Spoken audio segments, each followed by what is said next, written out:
And Charan ఈ సినిమాలో తను నటించలేదు, జీవించాడు. అందుకనే ఇంకా చిరంజీవి కాదు, తను చరణ్ జీవి అని మీ నుంచి వచ్చిన మాట ఇది.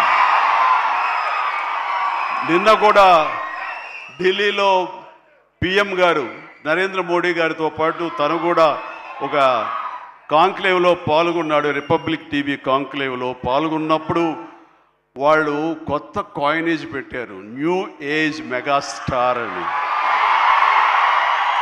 ఎస్, మనం ఇలాంటి అవకాశాలు నాకు రాలేదు, కానీ చరణ్కి వచ్చింది. చరణ్ దాంట్లో నిరూపించుకుని ఒక అడుగు ముందుకు వెళ్తున్నాడు. కాబట్టి చరణ్ ముందుంచి నేను వెనక ఉండడం అన్నది సబబు, అది కరెక్టు. బిడ్డలు ఎదిగినప్పుడు, బిడ్డలు ముందుకు వెళుతున్నప్పుడు ఆ పొందే ఆనందం అంతా ఇంత కాదు.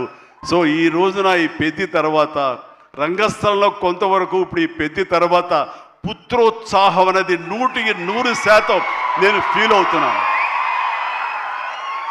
అండ్ ఎవరో అన్నట్లుగా మరి బిడ్డ పైకి వచ్చాడు, బిడ్డ ఫుల్ ఫిట్గా చేస్తాడు కదా, ఇంకా మీరు చెయ్యాలంటే ఆహా, ఆ విషయం మాత్రం ఎస్ చెయ్యాలి.